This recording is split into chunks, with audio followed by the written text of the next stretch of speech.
Alrighty everyone, welcome back to the channel today. I hope you're having an exuberant day. Today I just want to hop on and discuss one of the buzziest artists at the moment, who is now just days away from releasing what would appear to be his big breakout hit. That is the man Ernest.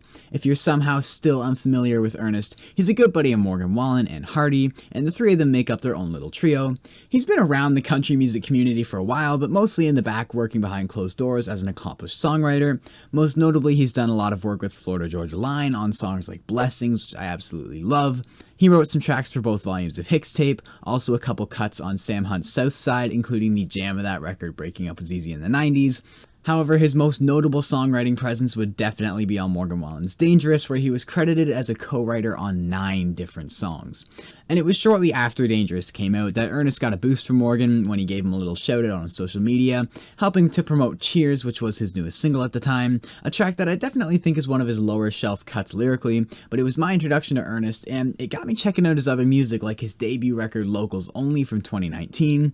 If you're a longtime viewer of this channel, you will know I've been standing this album and Ernest pretty much all year long, but I got really invested when he performed an unreleased acoustic track on his podcast, the song that has gathered us all here today, Flower Shops. So buddy, I'll take some road. As I said, he debuted Flower Shops on his podcast in July of this year, and the first time I heard it, I was just absolutely floored. It was such a simple but timeless expression of regret and remorse. It's about a relationship that's clearly not trending in the right direction, and Ernest realizes his words don't hold the value or significance that they once did, so he goes back to day one romance and takes a few trips over to the flower shop to try and win this girl back.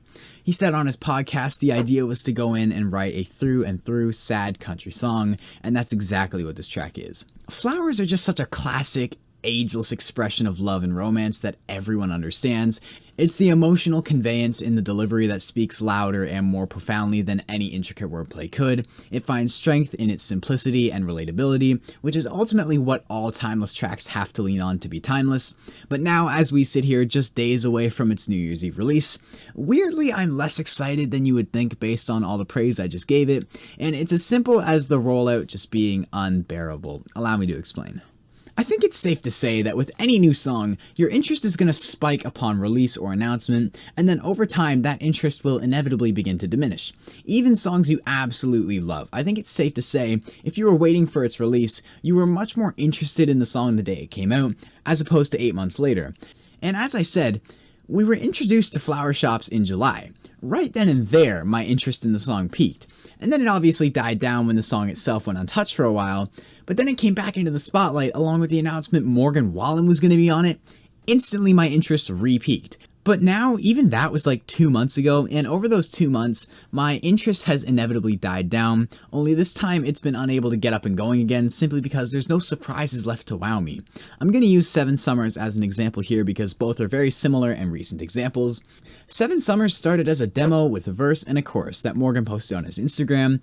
Instantly my interest peaked. Over time it died down, but then when we found out it was being officially released, my interest re-peaked, but it stayed there because there were still unknowns. There were things I had to wait for the release date to find out. There were reasons for me to look forward to the release. How is the song going to be structured? What are the rest of the verses and choruses going to say? What direction are they taking the production? It's these things that keep me on the edge of my seat until the release day and actually build my excitement. It's the anticipation of the unknown. But then, sure enough, my interest began to dissipate over time, because even though I still love that song, nothing will top my first time hearing it. But with Flower Shops, we know every nook and cranny about the track, we just can't listen to it. We know every word to every line, we know how it's going to be structured, we know it's a duet with Morgan Wallen, so it begs the question, what's left? What are we waiting on? Why should I be excited as I was in July when I heard it for the first time? Especially when you pile on the inescapable promotion they've been hammering our way, it all just starts feeling a little overdone. Like, it is just a single, but they've been promoting it and building it up like it's a monumental generation-defining album.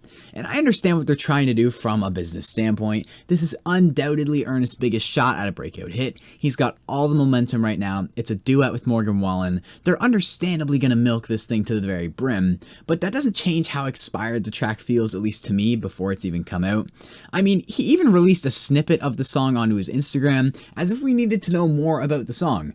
And if you're wondering, no, I haven't listened to the snippet because if I do, then there's literally nothing we don't already know. So don't get me wrong, I still think Flower Shops is an exceptional song, and I'm super happy it's being pushed as hard as it is. It's just my interest in the track peaked long before it came out, which is unfortunate for me, but doesn't take away from the quality of the track. I should also say I don't want this video to stale your anticipation of Flower Shops in any way. It's just how I'm feeling, and if you haven't heard of Flower Shops yet, boy are you in for a treat, and I'm incredibly envious of your position. I guess I'm just tired of songs having entire life cycles before they even get released. Like, I want to listen to it while it's new. I don't want to be most invested in a song when I can only hear a rough performance on YouTube. I want the release date to be when the song is released. But regardless, looking ahead, I think Ernest has a super bright future ahead of him. Exposure-wise, he's definitely got all the support he needs. I mean, what more can you ask for when you're touring with Morgan Wallen? Although I think the thought of Ernest blowing up excites me because he's just such a refreshing new face that I think has a lot to offer. He's got a super nice, lush neo-trad style that I'm a big fan of. His songwriting style is witty, it's appealing, it's well thought out. But above all, he's just doing his own thing. Especially with Flower Shops, I find he's not necessarily sucking up to what's popular or safe by mainstream standards or following what's hot.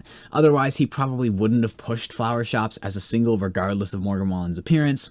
I don't know, I just think he brings a lot of creativity and originality, and I think he'd be a great face to add into the mainstream mix. However, with all of that in mind, despite this video being centered around me not having any questions, there is one that will eternally loom over my head until I get an answer. Whatever happened to that collaboration album he had lined up with Hailey Whitters? They put out a cover of Islands in the Stream right at the end of July. There was an album available for pre-save on streaming services set to come out in September, but then it just disappeared. They had all the aesthetics lined up with the 70s throwback, Ernest and Hailey Whitters as Countrypolitan. It was like our own country Silk Sonic, but it just disappeared. I'm just left to wonder if that project will ever come back around in the future, or if it will just remain as one big question mark. I'll have to get Tom to ask Ern for me. But anyways, that is all I've got for you guys today. Be sure to let me know your thoughts on anything I discussed in the comment section below. If you enjoyed this video, be sure to drop a like. If you're new, maybe consider subscribing for more country music content. And yeah, until next time, have a great day.